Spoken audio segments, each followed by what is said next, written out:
മാലിന്യത്തൊട്ടിയായി ആനക്കര പഞ്ചായത്തിന്റെ take A break കെട്ടിട പരിസരം. മഴക്കാലം ആരംഭിക്കാനിരിക്കെ പകർച്ചവ്യാധി ഭീഷണിയിലാണ് നാട്ടുകാർ. കെട്ടുകണക്കിന് മാലിന്യ ചാക്കുകളുടെ കൂമ്പാരമാണ് ആനക്കരയിലെ ടേക്ക് എ ബ്രേക്ക് കെട്ടിടത്തിന് മുമ്പിലെത്തിയാൽ കാണാനാവുക.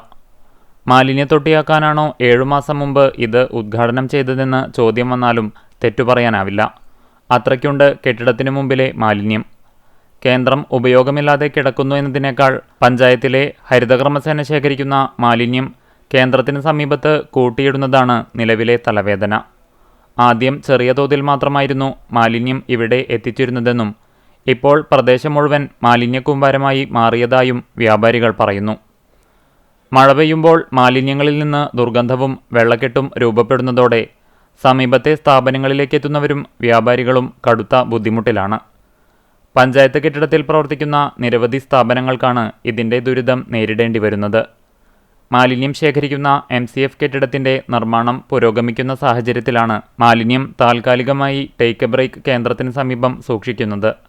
മാലിന്യം ഇവിടെ നിന്ന് നീക്കം ചെയ്യുന്നതിനുള്ള നടപടികൾ സ്വീകരിക്കുമെന്നാണ് പഞ്ചായത്ത് പ്രസിഡന്റിൻ്റെ വിശദീകരണം. ഉദ്ഘാടനം കഴിഞ്ഞ് 7 മാസമായിട്ടും തുറക്കാത്ത ടേക്ക് എ ബ്രേക്ക് പദ്ധതി കുടുംബശ്രീയെ ഏൽപ്പിക്കാനും ആലോചനയുണ്ട്. ഇതുമായി ബന്ധപ്പെട്ട് പഞ്ചായത്തിൽ ചേരുന്ന യോഗത്തിൽ നടത്തിപ്പുമായി ബന്ധപ്പെട്ട എല്ലാ വിഷയങ്ങളും അടിയന്തരമായി ചർച്ച ചെയ്യുമെന്ന് ആനക്കര ഗ്രാമപഞ്ചായത്ത് പ്രസിഡന്റ് PN അംബിക പറഞ്ഞു. 2025 ഒക്ടോബറിൽ മുൻ ഭരണസമിതിയാണ് ആനക്കര ഗ്രാമപഞ്ചായത്തിൽ പദ്ധതി ഔദ്യോഗികമായി ഉദ്ഘാടനം ചെയ്തത്.